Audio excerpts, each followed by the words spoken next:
Andrew Caskey, what's up, man? How's it going, bud? So we haven't formally met till today. So nice to formally meet you, I guess. So, Yeah, but same. I've had some of your barbecue. It's been a couple years, but I've been watching you pretty much grow from way over here, and you're in the eastern side of Northeast Louisiana, pretty much, I guess. Well, in the Monroe, Ruston area. Yeah. And so we're way over here in Northwest Louisiana. But yeah, anyways, I've been watching you guys grow over there, and it's like impressive the style of barbecue you're doing, but also bringing it around here because we don't have that much. You know what I mean? Mm-hmm. So yeah, dude, I just want to talk about that. I have absolutely nothing about you at all. So right. like, let's just start from the jump, bro. How did you get into this stuff? As far as like getting into what I'm doing now, yeah. It stemmed from just wanting to be independent and work for myself. So whenever I got the food truck, I didn't even know what kind of food I was going to do. Oh, really? So you wasn't even a barbecue guy? No, you wasn't even a cooking guy. Like, never worked in restaurants. This is just like just wanted a business venture thing, just one-off? I'd actually, my dad was the one that even told me about food trucks, and I live way out in the middle of the woods where I grew up. Yeah. And the first time he said something about a food truck, I was like, what are you talking about, a food truck? And he's like, yeah, they got these like trucks that run around. It's like a little mobile kitchen. I was like, that's the first time I'd even heard of it. So I'd just been talking with him about ideas of like what I could do, have my own business or at least just work for myself. So, and he was a business owner too. So, we were just, we had that connection of talking about that. So he brought it up and I was like, yeah, maybe I could do a food truck. It seemed like a pretty good investment that I could ease into. So I didn't even know what kind of food I was going to do. So eventually just landed on barbecue, and I was like, let me get this barbecue trailer and, we'll run it and see if it can, work out. So. Right. Well, I mean, how did you choose barbecue? Like, did you just like barbecue? Or just I don't know why, but like for some reason, when I got into when I was working over in Martin, I'd worked myself into a schedule where I had weekends off, and it was like not a normal thing for me. So once I got into that kind of schedule, I was just constantly every weekend like, let me cook a brisket, let me cook this and that, whatever. And my dad we had always had a green egg growing up around the house, so he upgraded one, and I got a green egg, whenever I moved over into that house. So I had a lot of time to play with that and do barbecue with that. But I didn't want to do barbecue in the beginning because what'd you want to do? I didn't know, man. I was literally just looking for something that would be, something that would sustain me being able to work for myself. It's just interesting to go into that because I feel like barbecue is the most complicated thing. You know what I mean? Like time consuming but it's amazing, but it's like, to not know what you wanted to get into and to choose that, that's awesome. But I was like, I'm going to do something else because I was researching like pizza's really high profitable. These other things are really profitable.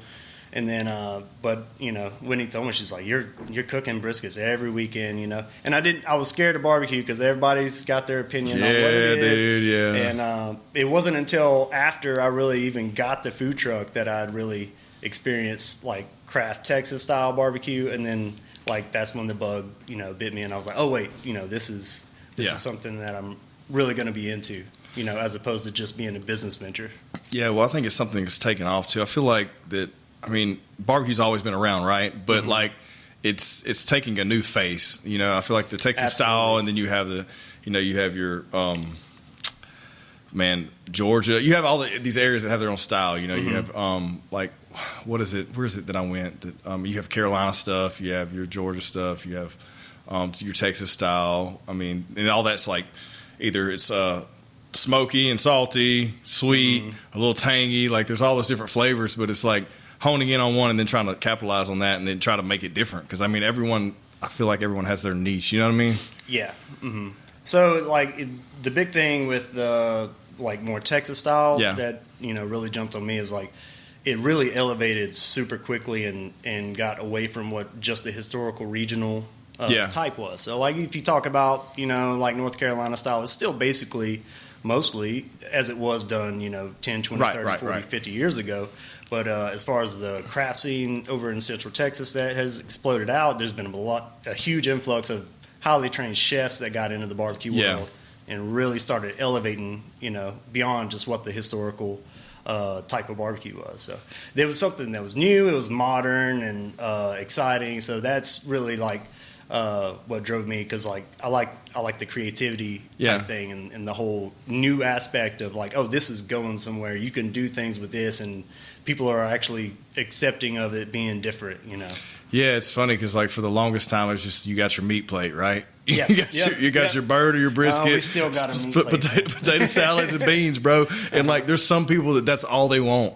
Like I have a side hustle, I do it on the weekends. Like as you started, and like I've been doing it for a couple of years, and it's like I notice like I'll do little gigs, and that's what they want. I'm like, man, but I'm trying to do something creative, you know. But okay, here's a chicken plate, whatever. But like. There's some of those people that just aren't going to let that traditional style go. But it's still good and it has its place. But like, I'm like you. I like something that's different. I feel like it's like what you have going on is like more of a fusion style. You know what I mean? Where you're doing your craft stuff, but also implementing new things or like recreating old things. Yeah. Just trying to do anything slightly more elevated. Not trying to get like chefy with it or anything. But really, the niche for me was I knew as far as a business standpoint, I wasn't going to compete with a sit down. Dine-in, air-conditioned restaurant. Right. People can go get out of the rain. So I'm like, I don't need to serve the same things they do. I need to be offering something unique, different that they can only get from me. And that style of barbecue is going to allow me to do that, as opposed to just trying to compete. Doing exactly what everybody else does, because I can't provide the convenience in a food truck. So and then also me knowing or thinking, at least at this point, like I don't necessarily want to just boost up and go big and go hard. Like I'm one of the few people I know that are just like into the food truck and want to stay in the food truck. Okay, so that's your plan. You just like you don't want to now. You don't want a brick and mortar. You're cool with the style you have now. No, we had a little taste of that before. Yeah. So we actually had 2 locations at one point in time, and that was like a whole regulatory thing. I got shoved into that. Oh, okay. But after going through that, I got a little bit of a taste of the brick and mortar to test that out and see how it goes. And then now that we're back to just the food truck, I feel way more comfortable just doing this. Yeah. And I started this thing off by staying small, and that was kind of like my safety net, because I started doing this on the side of my job, on the weekends until it grew enough so I could do it on my own. But I've always shied away from just like going really big and getting under the thumb of financial debt and all that for the business, because that was going to kind of put me back to square one of the whole purpose of getting the truck was to be independent and work for myself. It's like if I jump into this, I'm kind of back where I was. So I've kind of had the mindset to just build and grow as I go and just let it naturally progress, or plan out, see where we're at. So. Have you done any competition stuff? So, man, we did some competition stuff before I really got started in the business side. Yeah, once you start doing it for business, like you don't have time to do that. But, no, it's a fun thing, but it's for me as far as like what I would do as far as business and competition is 2 different worlds. Yeah, right. It's funny because you notice that. Like I've done a couple in the past few years, and it's like the people who are really good and win competitions aren't the guys running a barbecue business. Right. They're just because running barbecue business, you got to be efficient and portions got to be right and all that. These guys are like going all out on just one piece. You know what I mean? And that changes the game. Yeah, even just the food, like especially in like KCBS or I've done some BCA and IBCA, but the food that you're producing for that is like. Has to stand out next to 40 other samples that those judges are going to eat. So they really like concentrate the flavors and everything. It's so rich that you wouldn't really want to just sit down and enjoy a whole plate of it, because it is trying to stand out between all these others. And it's like, it's pretty rich, So to me, it was fun like doing a couple of those, but it just wasn't really my thing. Yeah. So in brisket's your thing, it seems like. That's your deal. That's definitely our most popular, and like one of the proteins that is different from what everybody else is doing here. Everybody else in like the town that I'm working in, Ruston, like advertises like extra lean brisket, and I've went the opposite. Right. Dude, I can't do no dry ass lean brisket. Like I want some fat in mine. I want my shit that's juicy, what's advertised. And just even the cuts that we offer, like we offer moist versus lean, and that's not something that anybody in Ruston has seen before. Right, you're just getting brisket. You chopped or sliced. What do you want? So it's a different style. So I feel good that like we're providing something unique and able to do it over in Ruston. But I was worried that there's a lot of consumer education that goes into bringing a new style somewhere. So what'd you run into with that? Because I feel like you're in a market that's young to what you're doing, of course, but also like an uneducated market when it comes to culinary styles, right? Like, could you think about any small rural area that's only had a select few places to choose from to eat, or their palate's only used to a certain few things, right? Yeah. And so, like, easing them to something new is scary sometimes. Mm-hmm. Yeah, you never know if they're going to be accepting for it, and you know, especially if it's it costs more and it's more expensive too. So right, but they've taken on to it. They latched on to it. There was a lot of consumer. We tried to do things the way that they do it from an operational side over in Texas, like meats by the pound, and people building their own platters, and like you said, meat plates. Like we took plates off the menu one time, and we only did it by the pound. We're like, we're going to make them order it this way, and it did not work.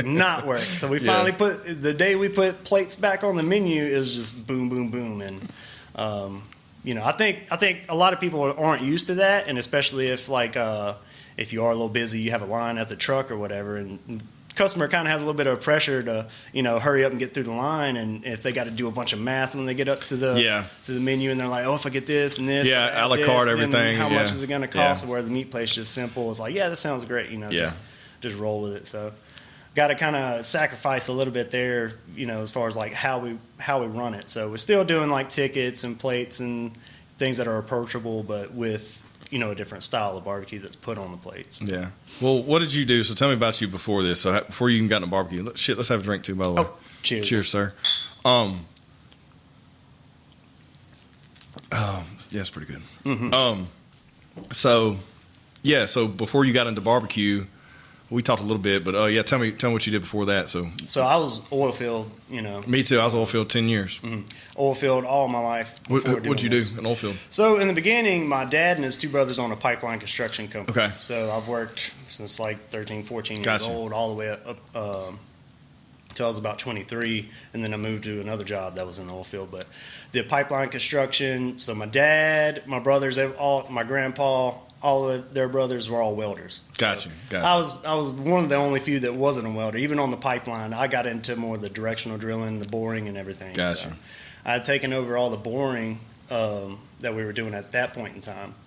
But we did pipeline construction, and then a lot of the work moved up to like Ohio and the Northeast and everything. And I just got married, and so that wasn't really phasing out or working out for me. Yeah. So I ended up getting out of that and went to work at a salt cavern storage facility over in Arcadia. Gotcha. So still oil field, but like a totally different type. Yeah. We were storing LPGs and stuff in salt caverns in the ground and doing that kind of thing. But over there, I really worked up into like more of a working with the corporate. Mm-hmm. So I got to do PSM, which is like working closely with the engineers on like mechanical integrity, PHAs, developing processes. Like we built a $20 million rail facility over there that tripled the production of the plant. Damn. So I got a lot of work like with the project managers and the engineers, and got to do some stuff that was like beyond my education level, but still doing the same work, right, with them. Yeah. So, well, why don't you get out of that? Like, what happened? Like, so I was there. I worked there only a couple of years until I kind of moved. They created that position, and I moved into it, and it was kind of a weird situation. I was working very closely with the facility manager, and I was pretty much going to take over that position whenever he retired. And one of the things was like I kind of got into the point where I was at the age where I didn't know for sure. Like, if I stay in here and I do this, I'm going to retire here. Yeah, I'm going to have too much invested in it. I'm not going to be able to get out of it. Not that it was a great job. Not that it was a bad job at all. But it just kind of had that pressure of like, okay, this is kind of closing in on, this is going to be certainly what you're going to do. Yeah. And I don't know. I just kind of wanted some freedom to be able to figure out if that's really what I wanted to do or not. But also, like, when we built that facility, like I said, it tripled the production there. And so the management style kind of shifted a little bit. So it was going in a direction that was less of what I was used to. So gotcha. Now you're starting to get, more influence on your budget from these other guys that are heavily influencing your product and everything. So I was like, I don't know where the management style is going and all this kind of stuff. So still would have been a great job, still is, but just, got bitten by the bug of, I don't want to wonder what if I did something. So. Yeah, so you were doing this already kind of part-time, I guess, and you just said you were just going to put all the eggs in this basket, I guess.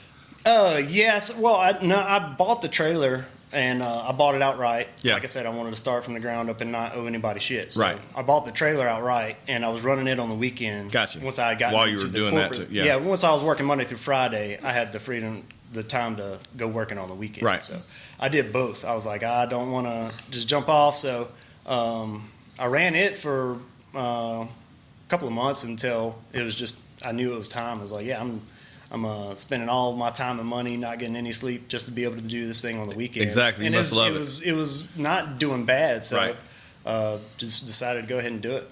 Well, it's amazing. Like you see so many people, especially in this industry, like start out something, and you look at the shit they have. I think Josh and I we talked about that because he used to be a chef, and we were talking about that on the show. But like a lot of these people don't even prepare anything. It's pre-cooked stuff, just heating it up, and it's just like, man, it's like almost a spit in the face whenever you're doing something so, with so much craftsmanship and time put into it, right? Mm-hmm. But also, it's like people appreciate that. They really do. Like whether they're going to buy some nachos or you're going over here to buy like loaded mac and cheese with brisket on, or whatever it may be, like they appreciate that more because there's more into it, I feel like. Yeah, and being more of like the creative style, I would not enjoy just going to work for somebody and like, hey, here's your recipe book, go execute this. Yeah, man. Like for me, that's not really, it doesn't do it for me. So if I didn't have the creative side of it, as far as it being my business and I can choose and change and adjust to whatever, then I wouldn't enjoy it nearly as much. So so I do still strongly like enjoy the business aspect of like, oh yeah, I'm working for myself. I can change whatever, I have the freedom to adjust to whatever I need to. But also like really got into the barbecue and got passionate about that one style of thing. So what's your, I guess, first off, how'd you come up with the name? So, we went through a bunch of different names, but it's more of like, just like I said, we're going to be unique. We're going to be different. We're going to be the black sheep. So we were going to be very non-traditional, and I knew it was going to be non-traditional. And I was like, it's either going to be non-traditional or fail. Like, I don't want to do exactly what these other guys are doing. So we're going to spin this off, try to launch this as something unique and something that's going to be different. And if it fails, we'll just put a different sticker on the truck and do a different style of food or something. Yeah. But in the beginning, that's what it was. Is we knew we were going to be untraditional. So that's really where it came from. So Bad Wolf Barbecue just came out of, just against the grain. Basically, yeah. Mm-hmm. And so, I guess, so what's here's my thing, because I'm constantly, dude, I'm learning so much, and when I tell you I'm not at your level at all, like I look at your stuff I'm like, damn, that shit looks so good, like I'm learning so much every single weekend, and I've probably been doing it 3 or 4 years now, just like golf tournaments and little like charity events, because I was in oil and gas, and I eased out of that and got into marketing, but I spent a whole year doing both till I had marketing, felt like I was comfortable enough in it to be sustainable before I could get out of oil and gas. Yeah. And then I started like finding, I'd always like to cook, but then barbecue is my thing because we could build networking around it, right? People love to eat, and also if you can put it at a business function or a networking event or a golf tournament, people love that shit. Mm-hmm. And then it just started evolving to where I was making stuff like, I'm not producing my own sausage or anything like you are yet, but like making stuff, just a little bit more than the traditional guy on the weekend, right? Mm-hmm. And then it gets to like, man, you have to, like, the more you do it, it's like, man, I just want to hone this in. Like you find your niche, right? You find like, okay, this is my flavor. This is what people enjoy. I didn't think this is what I was going to be doing. I just thought it was going to be something different. I didn't think this one product was going to take off, but shit, it has. Mm-hmm. Now I have to double down on it, right? Yeah. It's funny how that shit works. But yeah, what was your, what was your turning point there? Like, what did you start off doing? Like, were you like testing, you just had brisket down, you're like, we're going to push brisket? And yeah, I like I said, I'd taken my vacation right before I quit my job to do it full time. Like, I knew I was doing brisket. I was already like talking to people like Brian over in Sunbird. They were at Bodacious at that point in time, and I knew that there was a higher level of barbecue that I was really into, but I hadn't really experienced it yet. So I took the last bit of vacation that I had for like 2 weeks before I quit my job, and I just did a big tour. I didn't know where I was going or whatever. I said, I'm just going to go tour, Texas barbecue. So, damn, what that consists of? Like, where did that start? Like, where'd you go? Dude, so like, I just talked to Brian. I was like, hey man, where's the first? I'm going to go to Dallas. It's the closest place to me. And he's like, go check out Slow Bone. So I went over there. Never been there. Yeah, it's really great. Is it Hard 8? Hard 8's a good one, I think. Is that? Yeah, it's over in like Roanoke, and we've did some two barbecue festivals over there in that city before.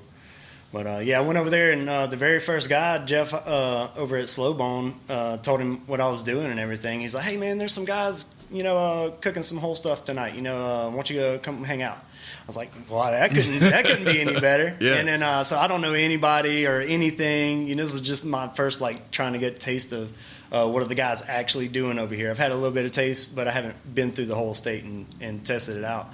So I'm going over there. It's like, all right, yeah, sure, I'll come out tonight. I was like, I don't know. This is I'm not a very extroverted person, so I go out there and then.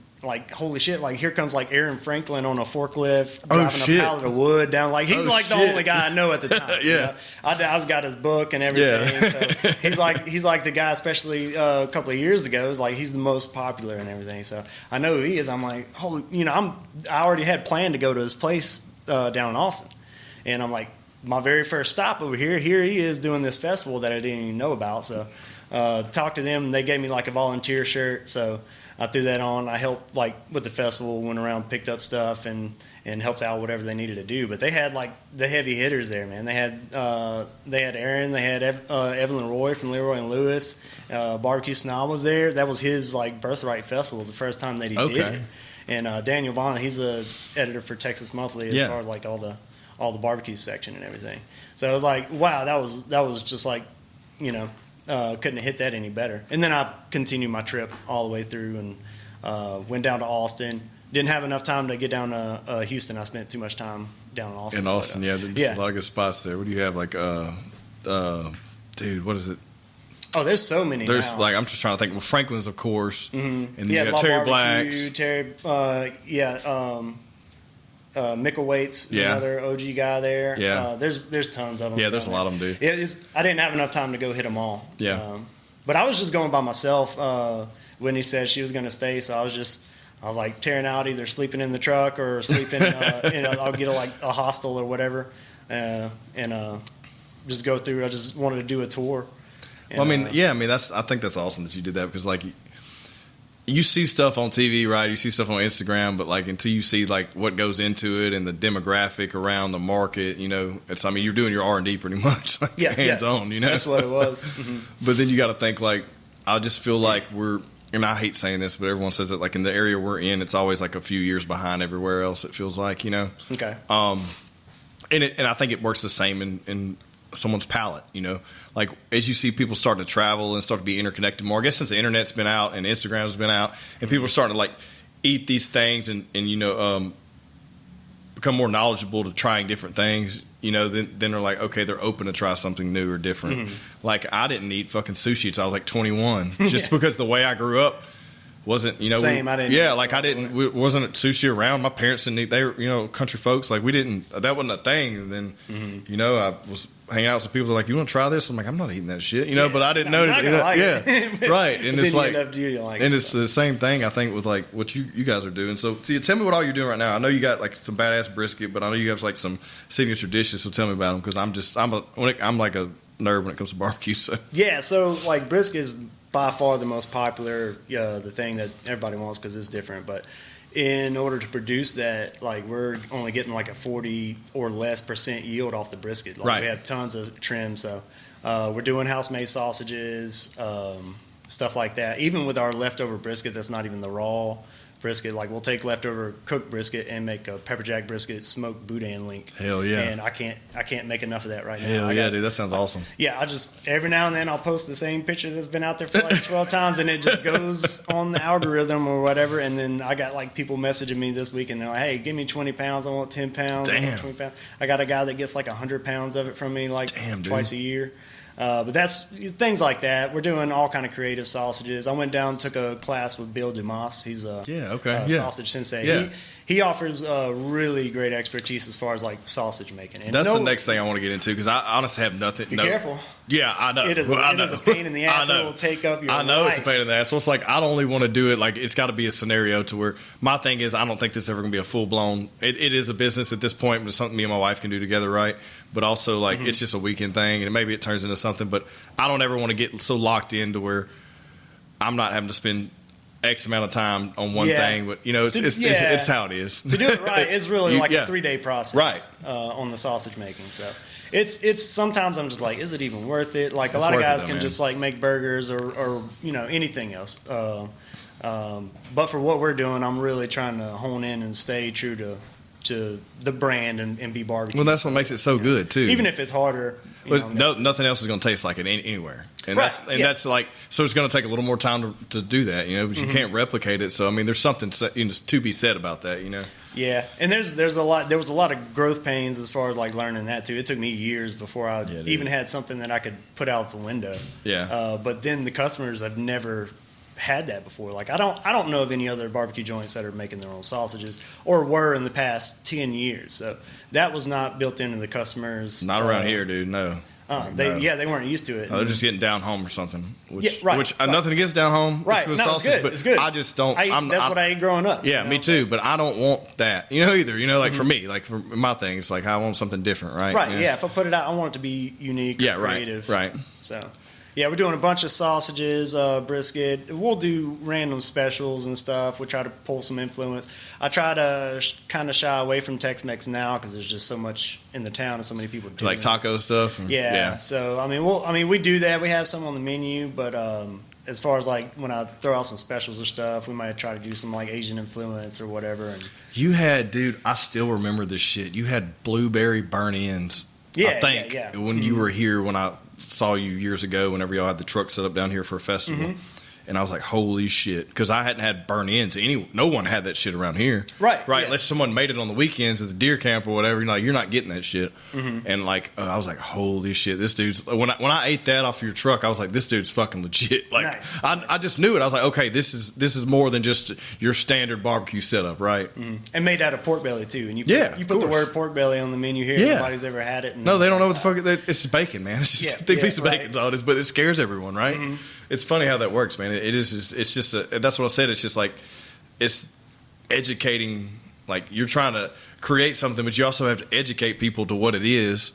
Yeah, it's especially in the beginning. Yeah. I mean, once we kind of built a customer base and we had some customers and had some reviews and started getting a reputation, now I can throw something weird out there and they're at least going to come try it. Yeah. So, but now that we've kind of built that customer base over a couple of years, now they're even more accepting to try something new because they got to trust. Like if you're going to put it out, then you're going to try to do a good job with it. Right. What's the weirdest thing you made? That worked out. Yeah, that worked out. And then also, I want to hear the craziest shit you've ever smoked too. Not weed. I'm talking about meat. I don't know. Like some of the weirder things we've done. We did like and my wife has got to take credit for this. She doesn't let me forget it. But it's like a boudin sushi. So we did like brisket fried rice. Dude, I feel like I saw that. Yeah. Into a smoked boudin link, and then we'd smoke the boudin link, and then when we would cut it up, we would like lay it down like it was sushi rolls. So it's got the wrap, the casing, just like it would have like a seaweed wrap. Yeah. And then we would dress and sauce it like sushi or whatever. And she doesn't let me forget that she came up with that idea. Yeah. But we'll just do like crazy stuff like that. But as far as like, I don't know what's not been in my smoker. That's what I'm saying, man, dude. Everyone has a good story about that. Yeah, I don't know, man.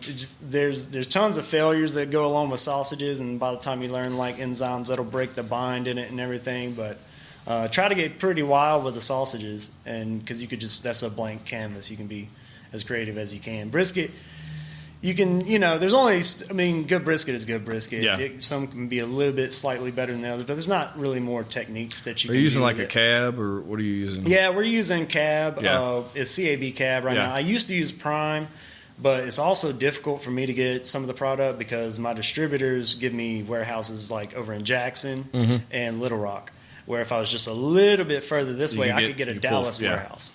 And the Dallas warehouse is going to keep in stock a lot more of the Texas-style stuff, that I'm trying to get. We did a Wagyu for the last competition we did. Dude, it was amazing.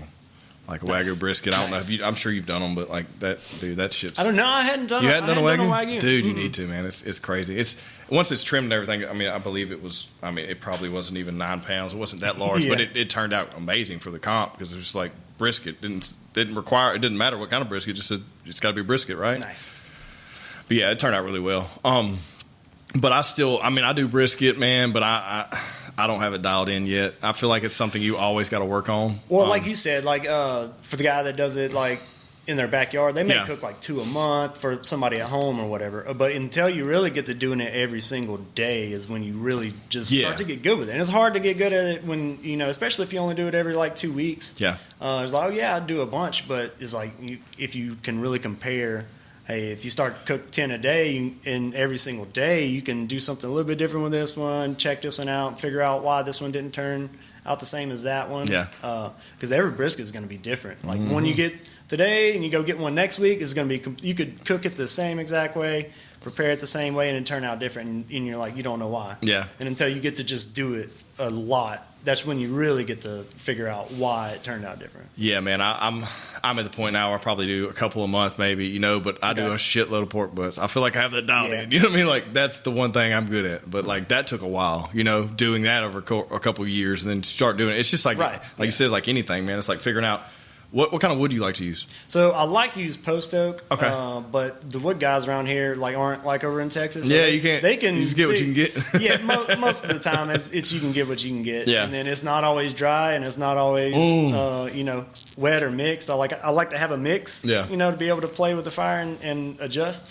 But sometimes it's just like, what is this? Like, I don't know what I asked for post oak, but there might be like 3 or 4 different kinds in there. But, yeah.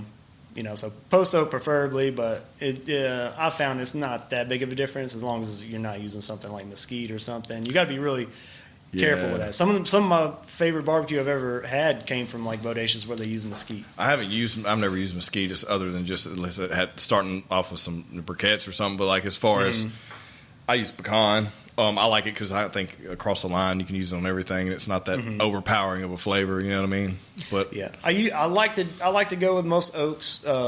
Some things you learn over time if you're doing like when we used to be running 5 days a week. Like my pit runs 24 hours and it's a stick burner. So like some woods will actually gunk up your pit and cause a bunch of stuff you got to clean out all the time, or you know, some like even mesquite would actually leave like a white ash and almost clean the inside of the doors of the pit or whatever. But I like to go with oak. Like if I use pecan like a lot, it can really create some. It'll coat up in there, man. And it burns harder too. Yeah. So with my situation too, I would love to be able to blend in some other woods, but from the operation side of how I operate, and I'm not at the pit the majority of the time. That's what I was going to ask you next about your pit. So what's your pit set up? Yeah, it's a Bewley. So it's a fully insulated. It's 100% stick burner. It does have an air damper and a thermostat that will just allow air into the firebox. Yeah. And what they've done with the Bewleys is they've really dialed in like a process of where when that damper is closed, it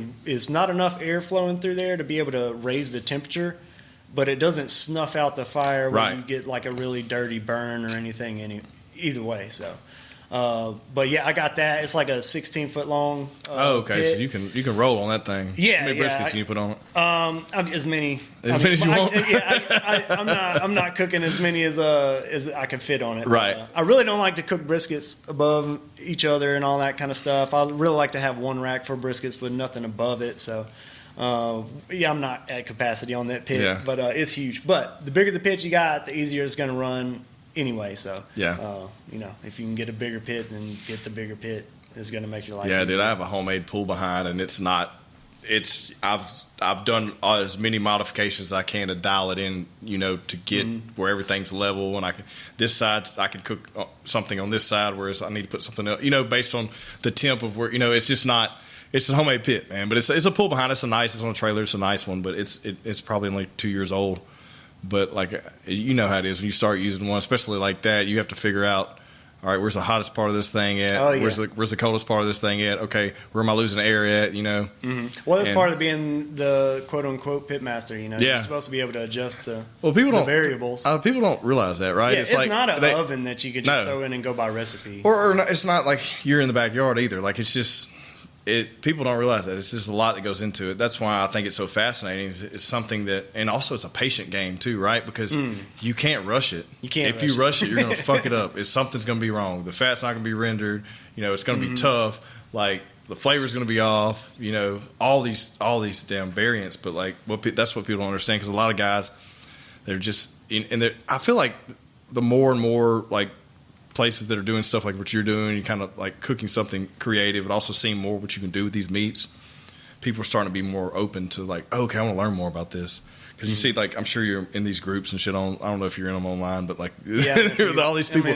Dude, I get so pissed off because these dudes, like, I don't know, is that Meat Church congregation? I think that's the one they're the harshest on. When someone first like posts something and they just like kill them, bro. They're like, man, that looks like shit. I'm like, dude, this dude, look, give him a break, bro. He's learning, man. Yeah, with the internet, everybody has become experts overnight. So, like, it's hilarious though, man. I think it's I find it comical because like people always have something to say about like barbecue. Like they don't criticize hamburgers, or anything like that, but like they'll criticize the shit out of your barbecue. It's a very personal cuisine too. It is, and everybody that does it, even in their backyard, is very proud of like how and they have their thing, Yeah, and it's their thing, and it's like and also it's like maybe you can cook your barbecue in your backyard better than the restaurant that you go to, and I would hope so. I hope so too because they have you get to specifically do it, the flavors. You're focusing on one thing. You're not having to push this out at scale. Right. Yeah. Once you start scaling up, and it's like, oh wait, I got to take care of 12 of these and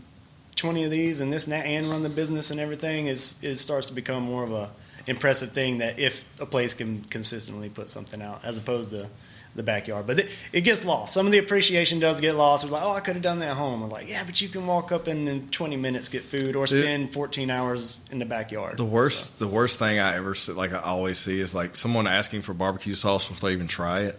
Mm-hmm. I'm like, man, you haven't even tried this yet. You think you need sauce on it? You know what I mean? Like, of course, drizzle something on it. That's cool. But like, you need to try this without anything on it. Hey, man, that's one thing. You got to let it go. Like, I know. I'm always getting upset when people don't eat my food the way I think. Yeah, that's what I'm saying. Like, you put so much time into it, and you're like, you should. You're in your mind. You're like egotistical about it. You should appreciate this, or you should try it this way because this is how it's made. But people just, and for some people it is. It's just lunch, and then but you stayed up all night working on it and everything. So, but then there's people that really do appreciate it.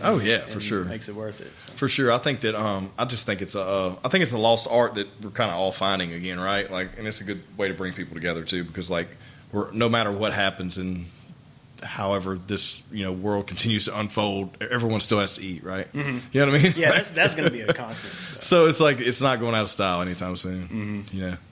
Well, what else, man? What else are you into? Man, trying to get back into some of the lost hobbies. Like what? I used to be into music really big. Okay. Used to work out a lot. What style of music?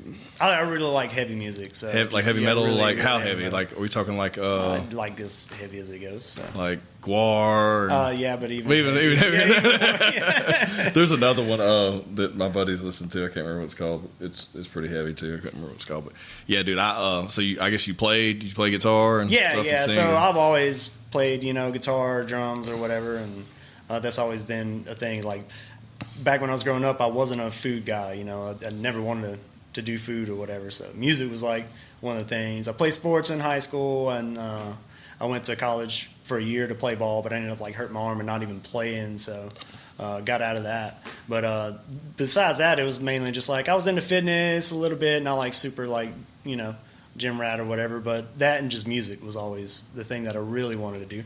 But with as much as I worked, I never really had that much of an opportunity to do it, especially living out in the woods.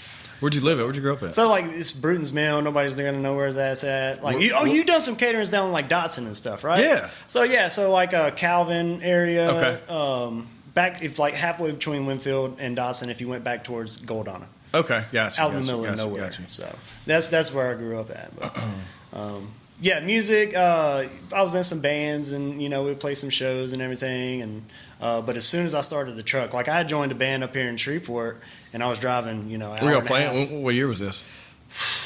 It had to be like 2017. Where were y'all playing at here? Well, with that band, I only played like one show before I'd kicked off. Like the Warehouse or something? I have played the Warehouse with another the other band that I was in. This was like when you're in heavy metal music, you don't get there's not very many scenes. A lot of nice venues. Bro, there's not a lot of venues for it either around here. Honestly, that was the only one. What was the name? I think it might have been called Bush Nookies or something. I don't think it's a thing anymore. I don't know. A little small bar. Okay.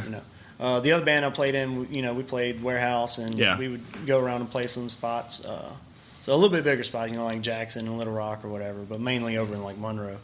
Okay. But as soon as I joined that band and I played like one show with them, and then that's when I was kicking off the trailer, and I was like, I don't have time for it. Yeah. So, yeah, I fell out of it. So recently I've been trying to get back into, like, I set up a studio in my home, and or at least got a computer, and I'm trying to learn that side of it. So pretty much you got to play by yourself, because it's hard to find heavy metal musicians. Slim pickings around here for that. Yeah, or even if they're good, or you kind of jive musically, you don't really jive.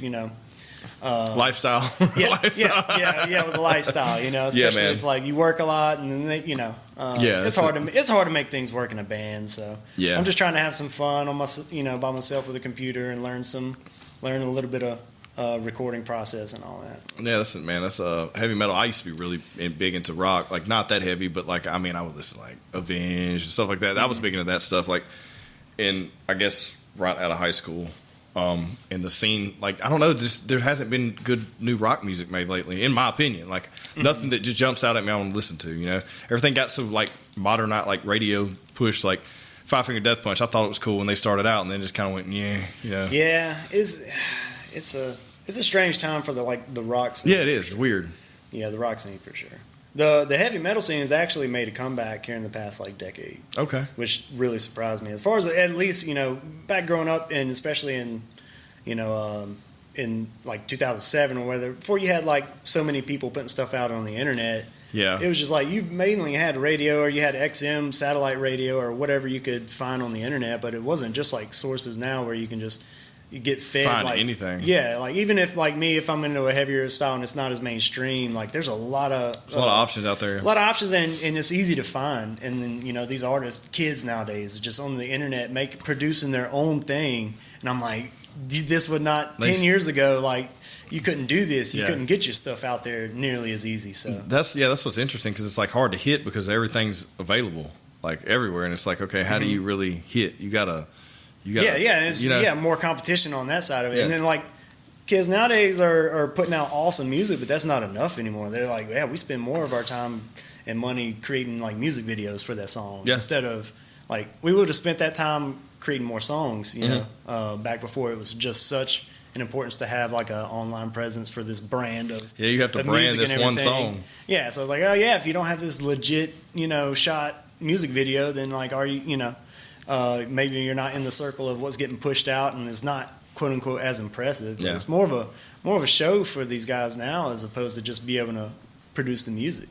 Well, I think it's cool that music videos are kind of coming back too, right? That's cool they died off. It seemed like they died off for a long time, man. It was like I guess when the satellite radio hit the scene, and everyone, I don't know, you quit watching as much TV, but now it's like they're producing it all on your phone now, so it's like you're getting a new MTV basically on social media, right? Yeah, it's really came back almost full circle. It's very important to have that, because I remember like Slipknot and shit would drop those videos back in the day. It was like, hell yeah, that's cool. Like that was probably the hardest thing you would see on TV. Unless you were finding something. yeah, especially on TV like that. I remember that's what got me into music was music videos. I was like, damn, that's cool. I want to do that. And so that's when I asked my dad. I was like, hey, if I pay for it myself, can I get a drum set?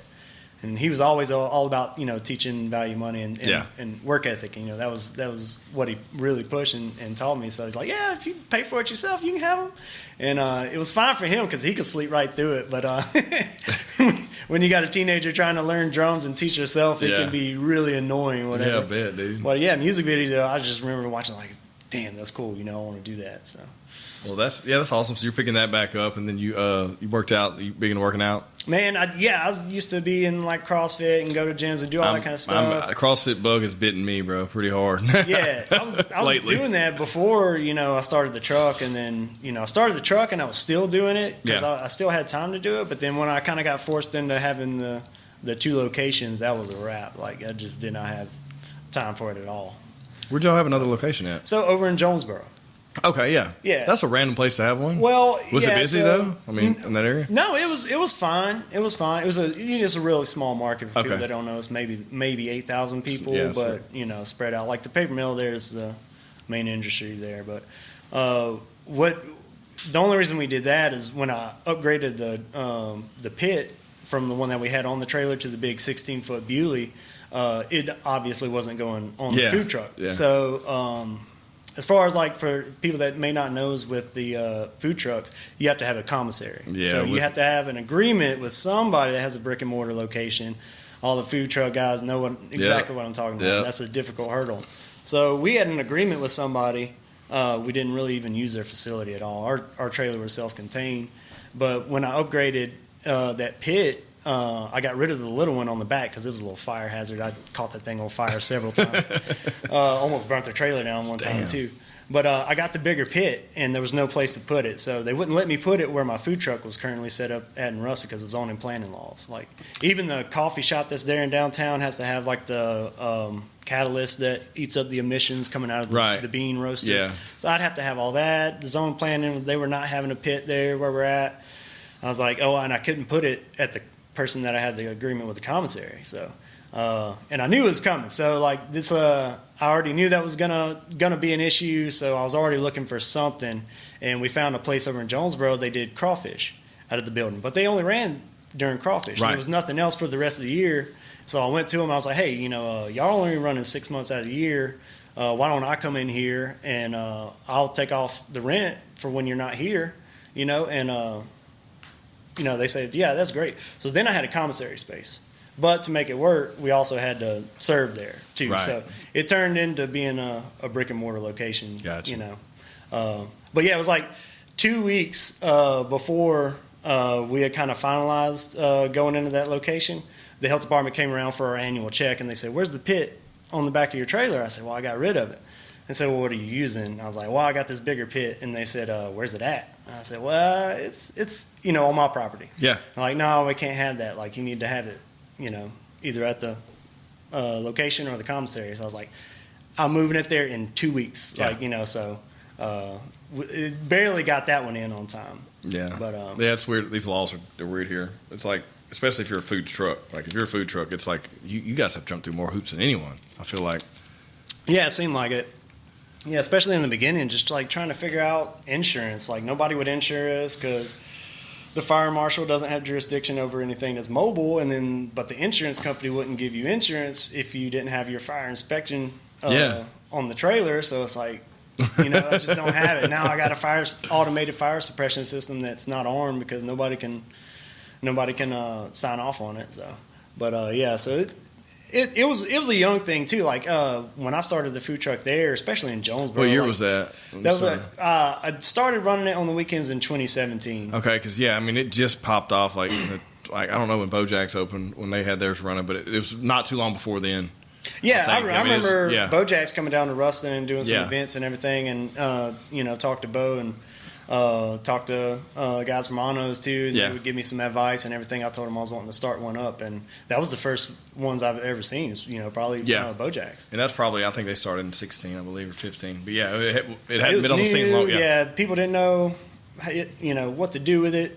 Even just like setting up our own commissary. So like going back to the restaurant that we had in Jonesboro when COVID happened, I said, we're out of this building. So. Right. I got with the health department and said, what do I need to do to have my own commissary on my property? So I got with them and we set it all up, and I installed slab, grease traps, separate septic and everything. And I was like, I'm just going to have my own commissary. So that's when we went back to just the truck. Yeah. That's the way to do it. You do everything. Yeah, if you got the land to do it, it takes some money, and we're fortunate to do it. We had the land to be able to do it because we live out in the woods. Yeah. But yeah, most people don't have that. So yeah, we were able to do that, and but now I work from home most of the time because the pit's there, and briskets take 20+ hours to cook. Yep. So I'm there working in the morning. Go do service, and then I go back, and I'm working there at night again. What's your? I gotta ask you a little, not too many secrets. What's your layout here? So, brisket, 14-pound brisket. So you got a 14-pound cab. You're running your pit at 225. So I'll actually run it really low. So with the way that I work is almost like catering every single day. So I got the commissary there. I'm producing all the meats. We're basically transporting to the food truck, and the food truck stays there. It's got its own. Grease traps like and a everything flat top set up with the city. Yeah. So it's a serving location. Right. So I'm producing all the meats, taking it over there, and then we're serving. So in the beginning, I will get the pit going. I'll run it really low and have my briskets going while I'm gone to the trailer. And then so that way it gives me more time when I get back to be able to kind of adjust for like when I need to wrap and everything. So I'll run it really low in the beginning. So I'll run, 200 or below in the beginning for the first like 6 to 9 hours until I'm able to get back. And then I can kind of wrap, or I could bump it up. I can move them what's up. your process next? You pull, what temp do you pull yours at? So I don't really just go by temp. Like I don't temp any of them. I just go by feel. Feel now, yeah. Yeah, when you do so many, you just kind of. Yeah, they're all different. So yeah. So really, how my process works is I'll get them on before I leave at like 9ish or so in the morning, and then they won't come off of that pit again until the next morning when I'm ready to pull them out and ready to go to the trailer. So it's really a 24-ish plus hour process, but it's not really just cooking the whole time. A lot of times it's maintaining a temp. So. Ours, if you cook lower and slower, you can actually pull it at a lower temp, maybe like 180, 185, because really all you're doing is converting the collagen into gelatin anyway. Yeah. And you can do that by going hot and fast and pulling it at a higher temp, or you can go lower and slower, pull it at a lower temp, because you actually achieve that render process, without having to get up to a certain temp. So really just knowing how the brisket feels when you know it's rendered right, and then you can get there multiple different ways. But for my application, I wouldn't recommend that for everybody, but for the way my setup works is really low and slow, and it'll pull at a lower temp. But a lot of these guys are, cooking hot and fast because they don't have a Bewley pit that can kind of do some of the work unattended. Yeah. So they got to sit there and watch it the whole time. They got to sleep sometimes. Yeah, I've never done one hot and fast. But yeah, I mean, so are you wrapping? You wrap, pull it and wrap it? Yeah, I'll wrap like when the bark gets right. Usually when I get back, if I've set the pit correctly, when I get back, it's already almost ready to wrap. So, I'll have a few hours there to be able to watch it and wrap it. Wrapping butcher paper? Yeah, I've tried everything and everything. And they all work good, like in different applications. Like I wouldn't say one thing is the right way, one thing's the wrong way. So like I know people that wrap in foil that are just like have some of the best barbecue. I've never done that. It scares me. With the foil? Yeah, it scares me. Yeah, it can I do it with pork butts, but not with brisket, man. It scares me. Yeah, it can really overcook your brisket super quick. Yeah. The paper allows it to breathe a little more, but since we cook so low and slow, the paper helps. But if I do something in foil, I got to be watching it. Yeah. Because it's a really good way to finish a brisket off really quick. But like you say, it's dangerous because you can over render it, and then you got pot roast. So shit's falling apart. Some people like that. It's like the rib thing. Do you do any ribs? Do you do a lot of ribs? Yeah. Well, I got a love-hate relationship with ribs. We weren't selling a lot, and it's costing me like an extra 3 hours in my morning, and we were selling like 2 racks, and I was shit. I mean, it's not worth the time that I was doing producing them if we weren't selling them, and nobody's buying them. It's just costing me money anyway. So we kicked them off, and then we started bringing them back on Saturdays. But now I recently found a brand that I like with baby backs that I can get done in time to go and have for service. So now they're back on the menu. I got you. Yeah, I did like 10 racks this weekend. I did like for like a family wedding, or family member of mine. It was like I did half St. Louis style, and I did half baby backs. I'd never liked baby backs before, but now I finally got this brand that has enough meat on it. I didn't like these, because they cooked too quick. And so I was trying to time them both. I had separated to where this side of the grill was hot enough for this style, and this one was over here. And the St. Louis pulled great, and some of the baby backs were done a little quick. They were still good, but like, you know what I mean? You know how it is. Like, you want that shit perfect. Yeah. And some people but that was I brought that up because like people were like fall off the bone. Well, you don't really want that shit falling off the bone. You want it like to come off the bone. Fuck, dude. You're never gonna please everybody. No, right? Yeah. Yeah, and that's a lot of that customer education. Some people want it different. Yeah, and that hey, whatever. To them, that's perfect. One guy's perfect. Even barbecue joint may be somebody else's like average joint. Yeah. So I've had a lot of bad barbecue, man. You gotta have some tough skin in the barbecue game because people are gonna critique it and. Well, yeah, and I just think in this market, like, there's not that many options, and the stuff that's been around here forever, these companies been here since the 50s and 60s. This shit doesn't taste. I mean, it's just not. It's nothing craft about it, man. It's just some meat that's probably a little bit overcooked, that's drowned in salt and blended up. You know what I mean? Mm-hmm. Like I'm just not a fan. You know? Yeah, me either. But I didn't know I wasn't a fan until I went off and educated myself and had some stuff in different places. Right? Yeah, I don't know. Like you said earlier about other cuisines, like I don't know other types of food that can just be that drastically different. It's like, insane. It's like burgers. You know, you got a good burger, you got this and that, but it's not the same as like a really old school joint versus some of the newer modern things that are coming out. It's like, wow, that doesn't even seem like the same thing, but it is. What about chicken? You do anything with chicken? Yeah, we're doing chickens. We got them back on the menu. We'll do like some Alabama white sauce, half chickens. Doing like half chickens? Okay, got you. Yeah, we're doing half chickens. Yeah, we started doing like Alabama white sauce for them, just something that nobody else is offering in town. So people like it. It goes with offering something new that they've never had. So. Yeah, man, chicken's another thing that you can mess up real quick and that people are weird about, right? Yeah. Like the done temp's good, and then people think it's not cooked all the way, but you know how that is. I'm sure you experienced that too. But oh yeah. Well, yeah, and then the other thing with smoked chicken too is the skin's like always a danger. But yeah, it's going to be chewy unless you like sear it or something, man. So we got a fryer on the truck that we produce our sides on, and so we'll just smoke the chicken, hot hold it, and then right before that, just flash it. Flash it for like 30 seconds or something. Yeah, just till the skin gets right. Crispy. So. Yeah, that's what I had to do on them. Like we're doing all these when you're doing like 100 leg quarters, it's like you get them at a temp, you got to move them over there and get them real close to the flame to sear that skin up, and then you got to serve it pretty quick because if not, it's still going to go back to being chewy. Yep, it's weird, man. It's weird how that works. Yeah, that's a hard one to pull off. I'm glad we got the fryer to be able to do that one. Yeah, it wouldn't be near as good. Yeah, and you do. Well, so what are you doing for sides? So I've limited them. We're doing just fries and then sweet chili Brussels sprouts. That shit sounds good. Yeah, and a Mexican street. Do you are you roasting those and then like frying them? Those are flash fries. So just flash fry. Yeah, they're raw. They're cut in half. We flash fry them. It only takes like a minute. And then they're cooked. They get crispy on the edge. They get cooked down, and then we'll dunk them in the sweet chili sauce. Hell yeah, dude! That sounds good.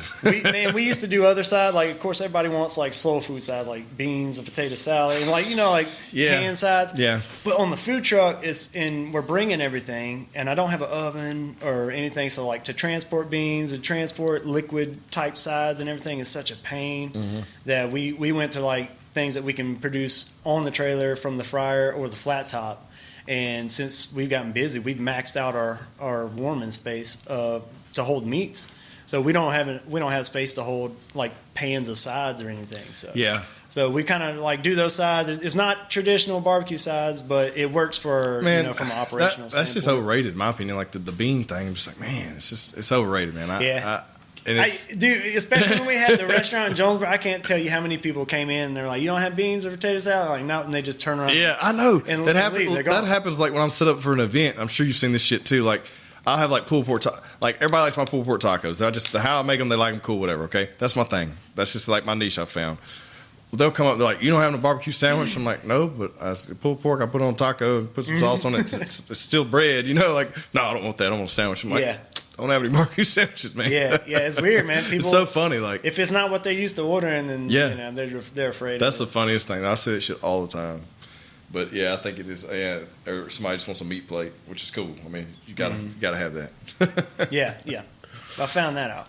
So.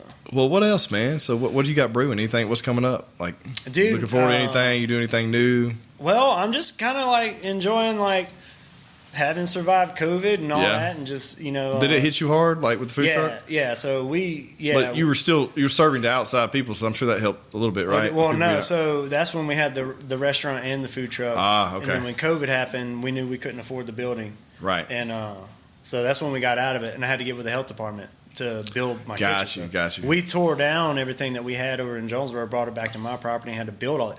But in the midst of lockdown, like in the beginning of lockdown, just getting the approvals from the government guys to be able to get this approval to start this process was a nightmare.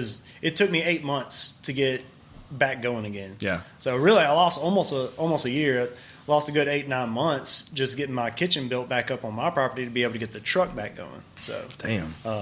So yeah, we lost a lot of time there. So that's when we like kicked it back off, and I'm like scared to death. Like I don't know, it's like, is it going to work now? Then the meat prices went up and everything. So dude, that's another thing. It's still going up, bro. Yeah. So after all that, and then we finally got it planned out where we're going good again. It's busy. It's going smooth. I'm just like enjoying the calm right now. So, yeah. Like I said, and everybody's got kind of like a mission statement and all this and that.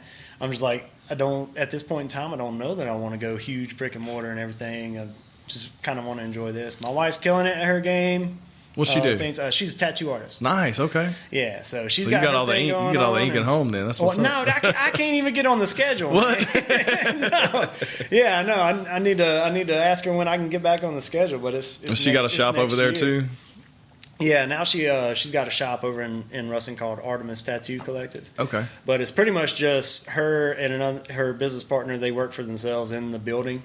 They don't have any other artists underneath them, so they really just basically work for themselves. Right. It's all like appointment only. You're not walking in. Yeah, no, their appointment only. The door stays locked. Yeah, no flash art stuff. Yeah. And they both book the same way. So she'll take applications, and she's gotten away from doing custom work. She'll just draw up 40 to 50 designs and sketching too, not even fully drawn.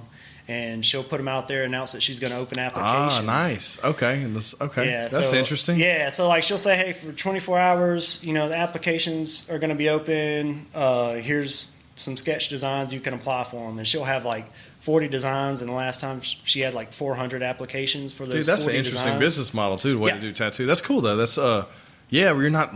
Yeah, you've already kind of preloaded what you're going to do, I guess. Yeah, it will. Half the work's done for you. It allows her to create her brand more specifically. Right. Instead of every just artist has their own style. Taking every work I'm spending time doing designs that aren't my style. She can limit it and say, hey, these are my designs. It's going to be this style, and it allows her to get better at that style, and then you become an expert in that style. Well, you become the person for that style, and then you're able to almost not pick and choose clients because she does them as a random draw, but she's created a client base based on the one specific niche that she's got. So that's good though, because for the longest time the industry was you just take in what you can get because you're trying to get some money, right? Mm-hmm. And walk-ins tell you if you're in a big city like New York or LA or you go to Tokyo or something like that and get those artists that's all they do, like what she's doing, but her able to do it here, that's pretty cool. Yeah, because I don't know a lot of people doing that. Which also I haven't had any tattoo work done and shit.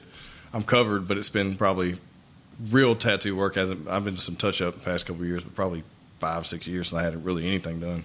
Yeah, we just got back from New York. She guest spotted up at a place up there. They had reached out to her, and they were like, yeah, we love what you're doing similar styles and everything. So she went up there, spent a couple of days, and went with her and just a guest spot up in New York. So. Hell yeah, dude! So y'all you got it going then, man. Yeah, well, she's got it going. Well, I know, but mine's busy. You're an artist in your craft. She's an artist in hers. That's cool. Yeah, man. That's respectable. We were both always, into creative and artistic stuff. Yeah, and you do all your own marketing and everything. Yeah. So she's good got photos her thing, and stuff. I got my thing. Yeah. Well, she had a photography degree, one of her degrees in photography, so she helped me out with that a lot, but I'm still just doing, But it all looks good, man, dude. It's I'll see your shit. I'm like, damn, dude, because that's my day job is marketing. So it's when you see someone that has good product and they're marketing themselves well, it's kind of it's a good, and you're doing it all yourself. That's something that's Yeah, it's hard to find time to actually do marketing, and you have to. Yeah, it's like one of those things where you don't.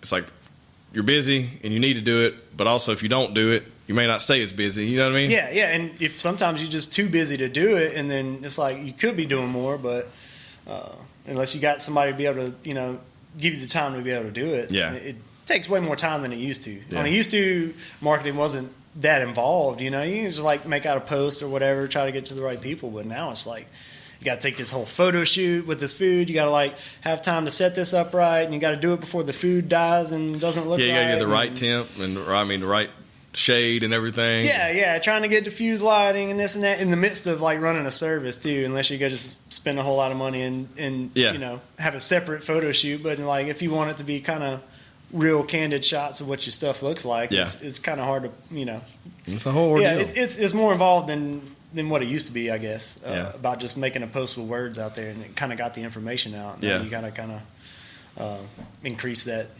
presence. Well, what about sauces? We didn't talk about that. You do anything, man? What's your sauce, man?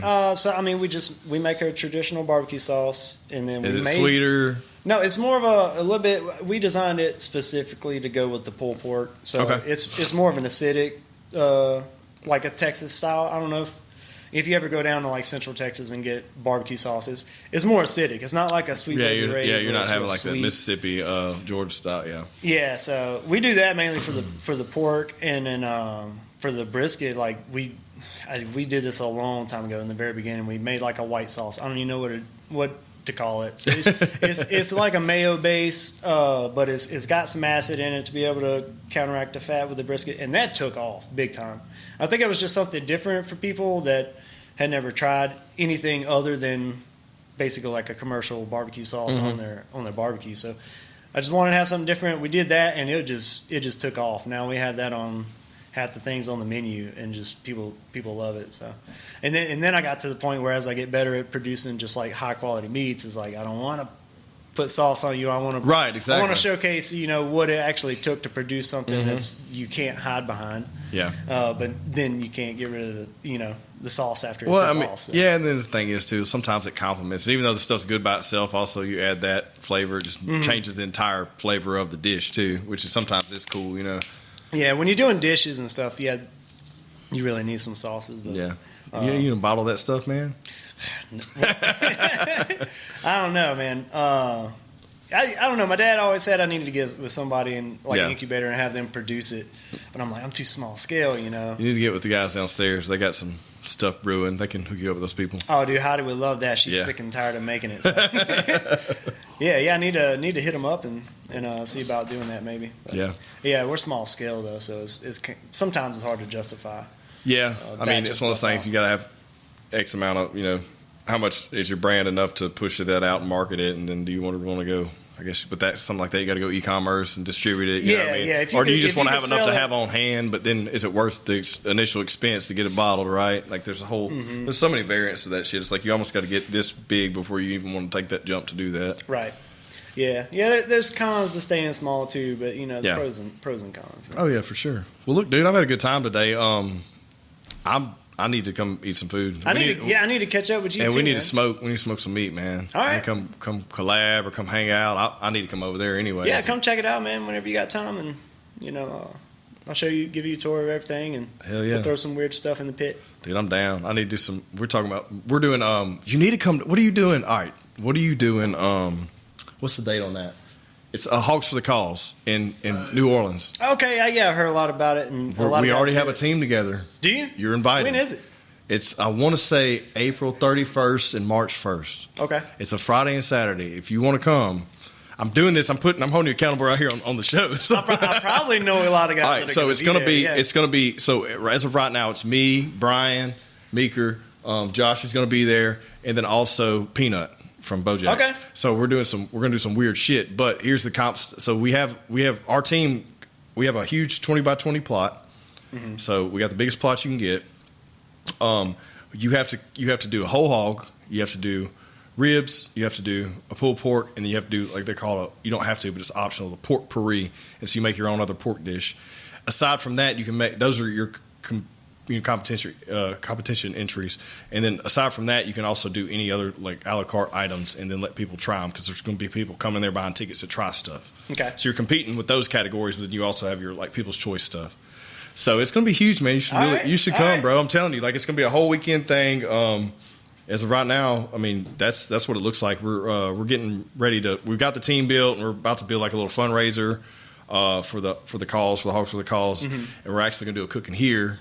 Okay. And kind of preview everything we're going to cook down there. So it's going to be kind of a trial run, but also an event for people to enjoy. So, yeah, we need to collab on that shit. Yeah, I've been meaning to go down and hit that event, and I haven't yet. Well, come on. All right, let's do it. All right, man. Well, it's good catching up with you and finally meeting you, and we'll wrap it right here, man. Likewise, man. All right, and before we close, any plugs? How can everybody find you? Yeah, it's all it's Instagram, Facebook. It's Bad Wolf Food Truck. Okay. So just search Bad Wolf Food Truck. There's a black and white logo. Cool. And you'll see us from Ruston, Louisiana. Awesome, man. Well, that's a wrap. All right. Thanks, Enjoyed it, bro.